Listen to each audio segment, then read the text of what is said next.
Hello and welcome to another Sunday episode of Sudden Impact Family Style, episode 223, the Jordan episode, kind of. I'm Jason. Yes.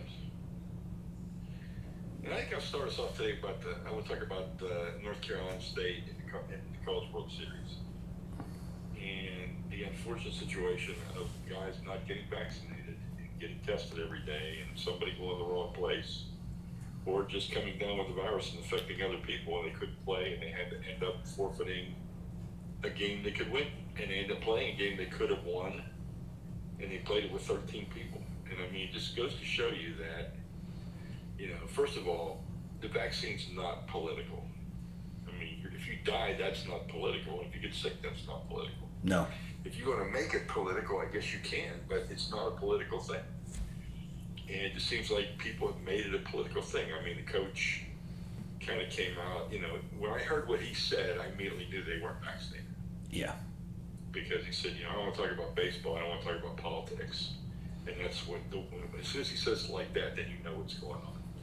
It's just unfortunate that at a level like this is what happens. You're playing for a national championship and you're out because you didn't get vaccinated and you got COVID. And again, as we've spoken before, like you can understand the distrust for the vaccine, but even if you were one of the people like, I don't want to be first, you weren't first. There's plenty of people that have been vaccinated. People seem fine. It's just... Yeah. And I mean, the cases are like 6 or 7 in how many million? I mean, it's not worth it. Get the shot. Yeah, and you've seen and here you saw what happened at one of the highest levels of performance. This happens. We saw Chris Paul have to sit out for a couple games. So, I mean, it's not going away. No. And as someone that had COVID, it took me close to 6 months to get back to close to normal. And I'm still not even sure if I'm 100%. And there's a lot of people that seem to be having really detrimental effects long term from having it. So just get the vaccine. Yeah. So jumping back off of COVID back to the College World Series. So now it's Vanderbilt and Mississippi State, the SEC, two SEC teams. And since Vanderbilt got a reprieve and didn't have to play the game 3, you now have Jack Leiter, their best pitcher, available to pitch in for game 1 of a best-of-3 series. Mm-hmm. And conceivably, Rocker could come back in game 3 on 4 days rest if you need him, or at least pitch part of that. And so Vanderbilt has got a competitive advantage out of the other team having COVID and not having to play the extra game. Yeah. But it should be a really good series. Mississippi State's really good, has great pitching, great players. So the series starts tomorrow night. I'm really looking forward to it. That's what I'll say about the College World Series.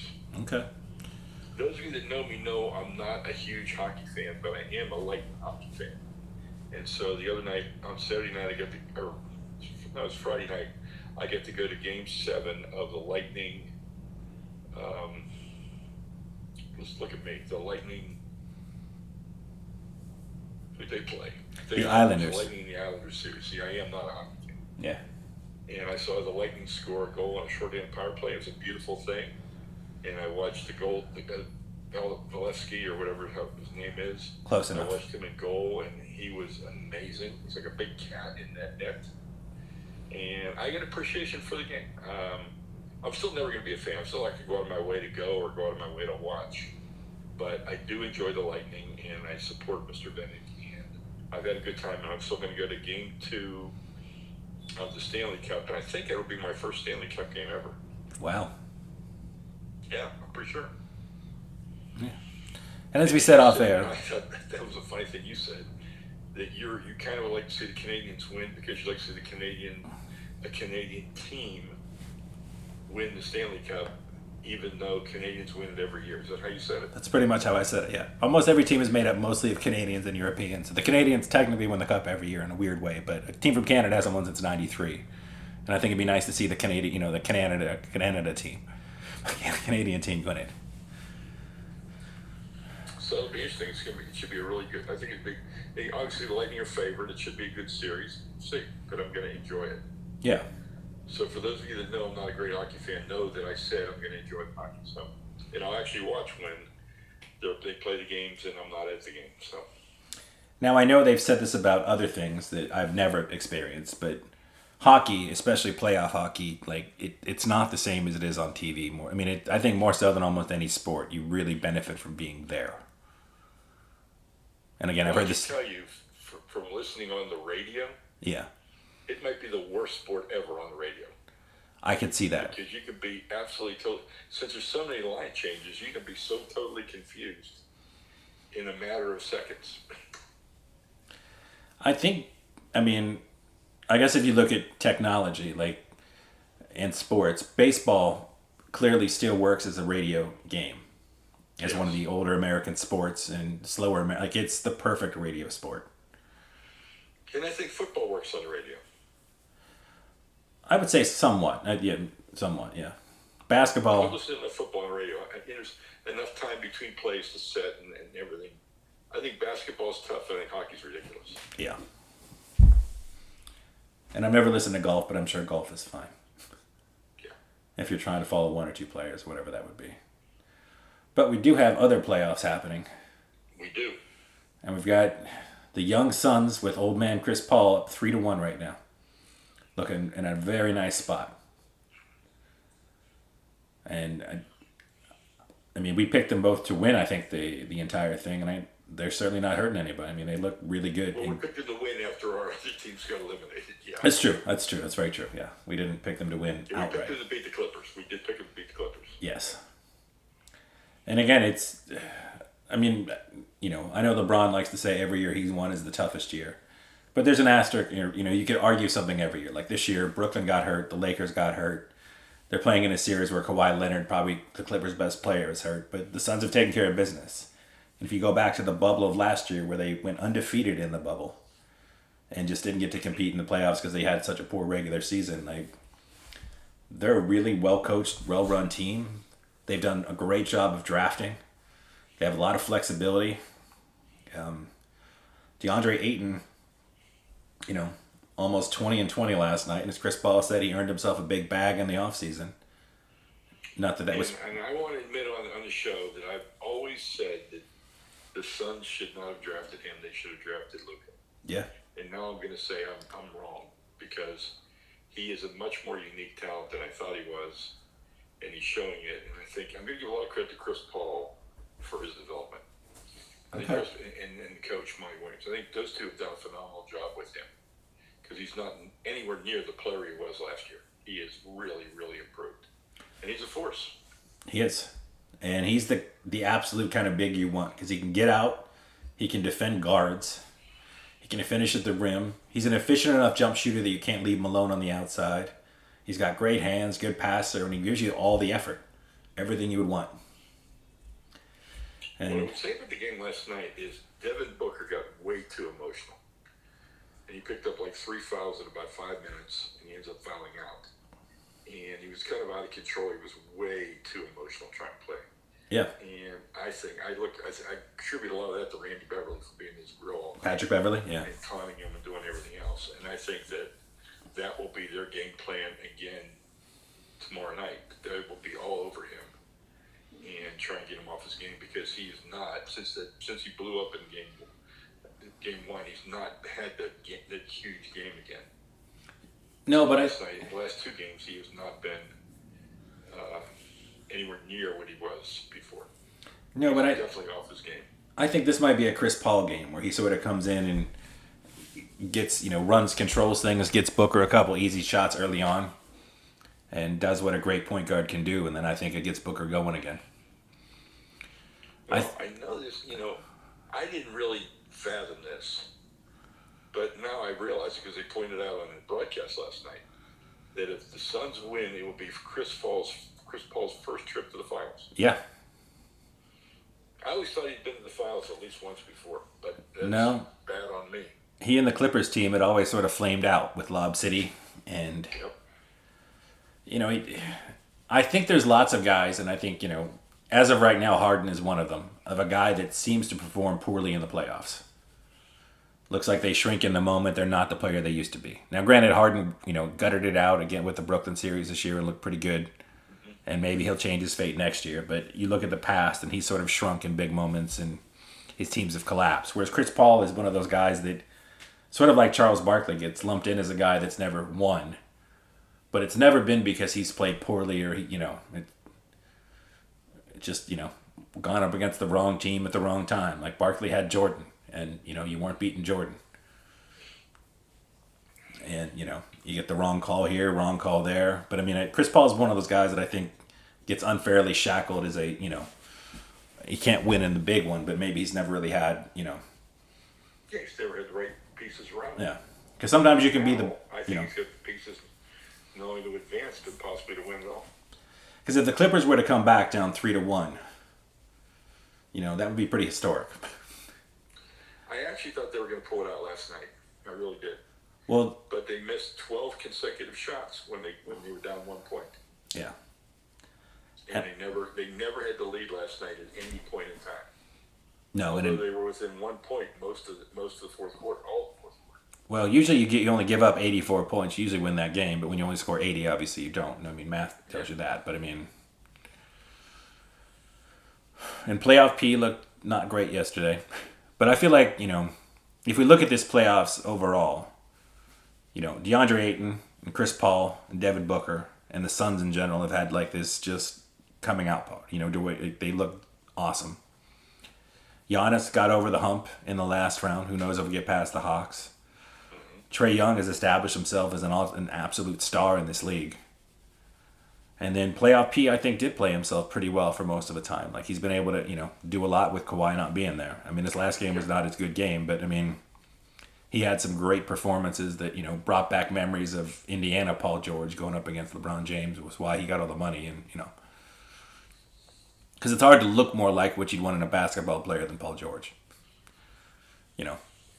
Great size, 6'8", can do it all. Like, he's he's the blueprint of a basketball player. He just doesn't always perform, But yeah, if you're the Atlanta GM or the Phoenix GM, as good as Luka is, and who knows, it's Luka's 22, Trae's 23, whatever, they're all very young. But I think right now you can kind of, you can tell some people to shut up a little bit, I think, right? I think you can. And then let's not forget we had the NBA draft lottery. We did. And so the Pistons are sitting with the number 1 pick. They need a lot of help. And they've already indicated they're willing to move. So. Yeah. And I think, just because they have trouble getting stars to go there, and I know just because you played at Oklahoma State doesn't mean you want to stay in Oklahoma, but considering Sam Presti has 153 draft picks, plus 2 in the lottery this year. 3 in the lottery this year. 3 in the lottery this year. I could easily see them going all in and bringing Cade Cunningham in to play next to Shai Gilgeous-Alexander and Poco and just, That's what I'm hoping for. I think they have 16, and 18 are their picks. Yeah. You figure, those picks plus a couple future picks. If you're Detroit, you get more bites at the apple, as they say. And, you can walk around with a huge stash of picks moving forward. Because Cade Cunningham, I think he could, obviously, he does remind me a little bit of Halliburton, where he seems like a guy that could play next to anybody. So he could play your 1, he could be your 2, he could be the 3 at different times, depending on what you need. And I definitely think he's a better pro player than he was a college player. Yeah. He would be playing with better talent around him. But at the same time, like if you're Detroit, you're also thinking, if I'm able to get, let's say, 6 and, I don't know, if you said 16 or 14, whatever it is. 6, 16, and 18. So if I got 6, 16, a future 1, and then you give me another pick swap somewhere in there.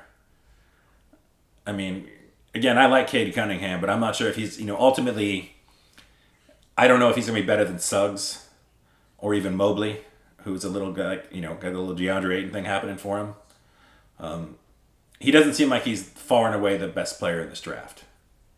No, I think there's 4 really good players. Right. I think so the first 4 people are always going to get a really good player. And obviously, But, if you're, in the way we talk about it, I mean, if I'm Detroit and I can get 3 pieces instead of 1, I'm going to take 3 pieces because I need probably 8 pieces. Yeah. And again, if one of Oklahoma's future first-round picks down the line from one of the teams that, because Oklahoma has, there's no way they can trade all They'll those. get like 30-some picks over the next couple of years. Yeah. It's ridiculous. And again, I think if you're Oklahoma, it's a great move to bring in Cade Cunningham, who played at Oklahoma State. And again, we know it's not, he didn't grow up in Oklahoma, but, I just like the way that would sound. Yeah. And then, I feel bad for. I mean, Cleveland got one of the top 4 picks. I feel good about that. Minnesota didn't, and Orlando didn't, and I feel bad about both of those teams. well, Cleveland is already talking about moving off of Sexton right now. And then just keep Garland and whichever, whether it's Green or Suggs, whichever sort of guard they go with now, and then try to, I don't know what they can get for Sexton, but, he scored 25 points a game last year. Now, I don't know if that translates I really to... like him in college, but, I mean, again, you got to have some other pieces to go with him. Right, and then you don't know if he's, the big knock on Devin Booker up until this last 2 years was, is he good stats, bad team kind of guy, or is he the kind of guy that's going to translate to a winning situation? And with Sexton, if you're on Cleveland, they have nobody else shooting, so you put up 25 points a game, that's great, I guess, but it's hard to say how that's going to translate long term. Yeah. And apparently, despite, as we talked about with some of the coaching carousel things, and Dame presumably getting what he wants, there's also a lot of stories saying that Dame is a little antsy in Portland. But sort of like we were talking about with Chris Paul, with Dame Lillard, it's never been his fault that they haven't advanced. But the team he's on, yeah, and I don't see what's going to happen in the next year that's going to change that situation. Well, I like your speculation about a McCollum for Ben Simmons. I do like that. That's a trade that I think helps both teams. I think so. And I think if you're Philly, you'd be glad to get a McCollum for Simmons at this point. Sure, you need some outside help for Embiid. Yeah. And if you're Portland, you need some defensive help and rebounding help. So. Although, have you been paying attention to the Simmons narrative that's slowly developing? Yeah, a little bit, but go ahead. So essentially, his coach came out and said, first off, the bizarre of talk, he's an ambidextrous person. So there's talk that he's not only going to work on his shot, but completely switch hands and become a righty instead of a lefty. And, and his high school coach said it's a mental issue, not a physical issue. But then I've also heard that, he lives a very pampered life, that his parents sort of he's got a lot of people around him to baby him, and that he's not accountable in practices. I mean, you can see that he's not the most beloved teammate. Certainly not by Joel Embiid. So... no, I mean, it's a guy where his expectations for him outlive his performance. Yeah. But I mean, if you have a guy that, apparently doesn't have the best attitude to go along with some of the physical limitations on the court, And again, you figure anyone that's played basketball, all you want to hear is, we need you to shoot more. And he's told to shoot more, and he doesn't shoot. And it's not because and they said he's afraid of looking bad. And, and it's that's not a great attitude or mentality.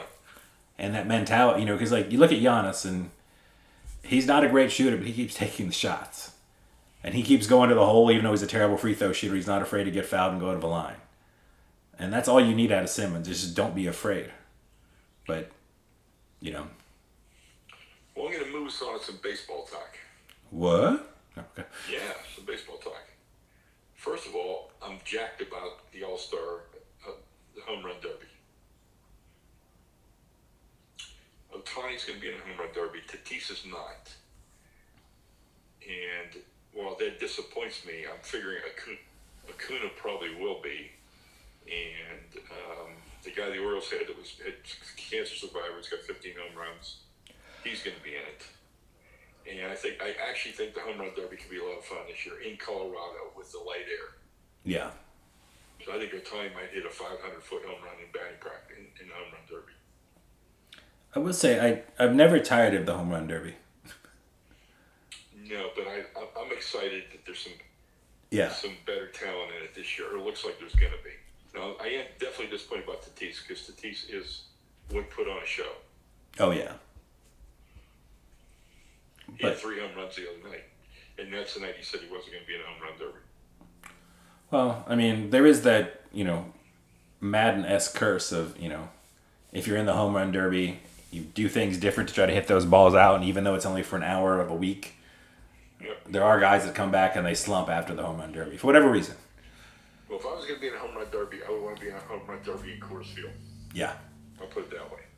And I think Definitely. probably Kyle Schwarber, who will be in it, he's had like 9 home runs in 12 games as a leadoff hitter. And he's way up in home runs. Like I said, Acuna will be in it, I'm pretty sure. And it could be a really fun home run derby. Agreed.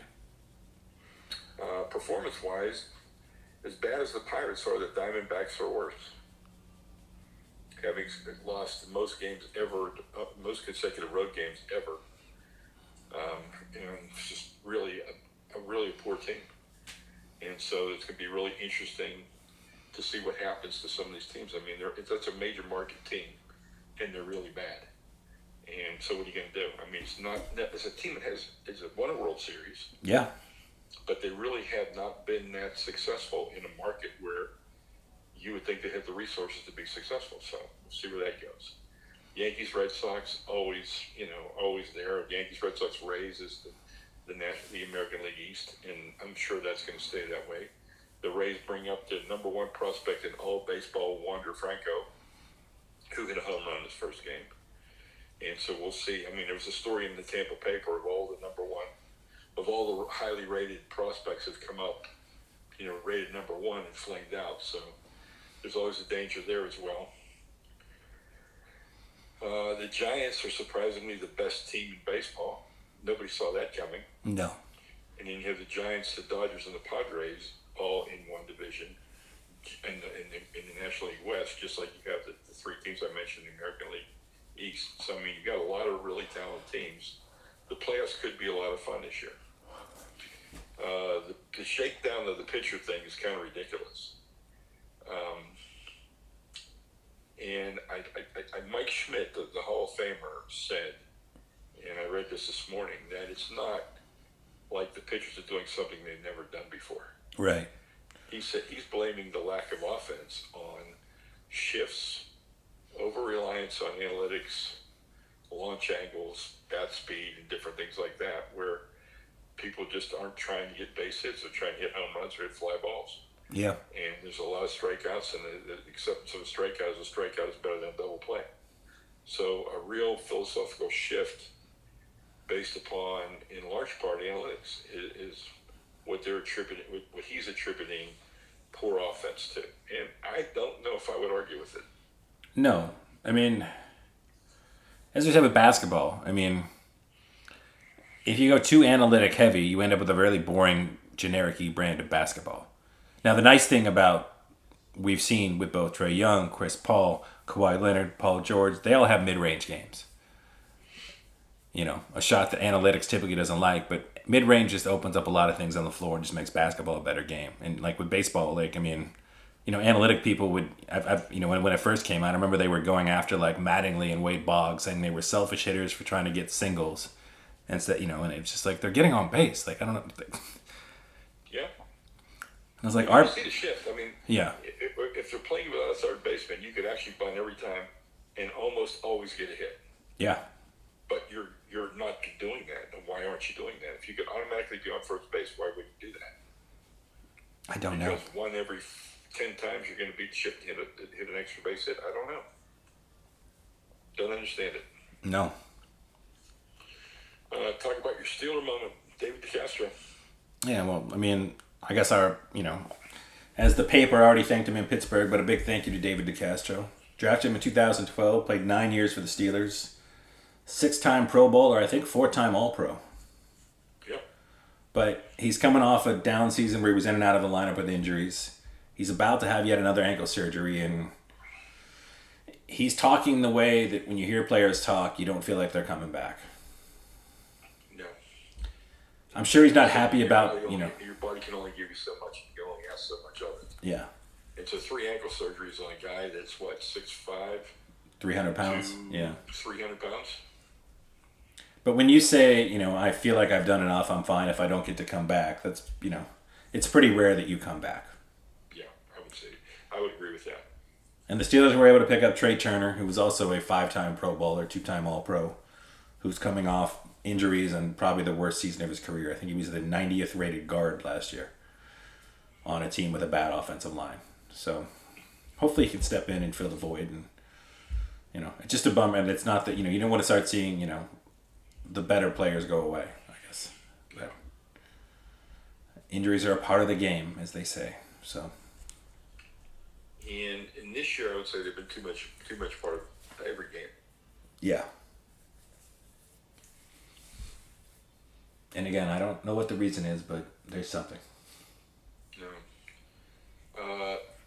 I watched the ESPN Top 10, and the number one play was Ultimate Disc, which they don't. You want to use the word frisbee. Mm-hmm. And I have to admit, I was pretty impressed by the throw. I can say, as somebody that's pretty athletic and has a good arm, can throw a football, basketball, baseball, whatever you want to throw, throwing a frisbee is a real skill. It is. Like, it's one thing to be able to throw it back and forth across the backyard, but to, like, really fling it and have it controlled and accurate, that's a whole different skill set, so. You know. Yeah, and so his number one was disc golf. A guy made a 240-yard birdie to get in a playoff and then won. And it was an impressive throw. So if anybody has access to the ESPN highlights, the top 10 on today, Sunday, go watch it. It's an amazing throw. Well, entertainment moment. I told Mom about this because it's probably not your jam, but on Apple TV, which is our new streaming service we keep talking about on here, and they don't sponsor us, but Central Park, the musical from the Bob's Burgers / Hamilton people, produced by Josh Gad, is back. And it's a really enjoyable 20-25 minutes every episode. It's got some really catchy songs, and I always say I don't like musicals, but I end up watching more musicals than I think I should for someone that says they don't like them. But should I give credit to Maria for that? I don't think so. I think, it's weird. Like, there's little things like, The Wicker Man from the 70s. Mm-hmm. That's got like 4 musical numbers in it. And that's one of my favorite movies of all time. I mean, even though it's an excellent cult and horror movie, there's 4 like legitimate musical numbers in that movie. So, I don't know. I think it's just slowly accepting the fact that, you know what, some of these are pretty good. Well, I've been watching season 2 of The Servant. I'm halfway through. Yeah. And I think it's it's a really, really well done show. I'm really, really enjoying it. And then unfortunately my Wi-Fi got knocked out by the storm last night, and we won't be able to get it fixed until Tuesday. And I was all set to start Bosch episodes in season 7, so I'm kind of bummed out on that. But I'll probably binge a lot on Bosch between this show and next week. And speaking of Bosch, IGN, the video game website, they had a big feature talking about, Amazon's hidden gem. And they mentioned Homicide Life on it was, for an article, for a video game page to give Bosch some, it seems like Bosch, like a lot of things for whatever reason, as it's on its way out, is getting a lot of love right now. And it's an excellent show. And if you like cop shows, you should be watching it, but, Yeah, it's based upon Michael Connelly's novels and his character. It's really, really well done. Yeah. I did a lot of cooking this week, so my only food moment is just, once again, if you make your own homemade meatballs, you always got to put 4 ounces of ricotta in with the meatballs. It just adds it gives it a little more delicate, little moisture, juicier. It's the way to do it. That's all I'm going to say. Okay. And I made them with that delicious cheese you got back from Italy. So and they came out great. I don't know what else to say.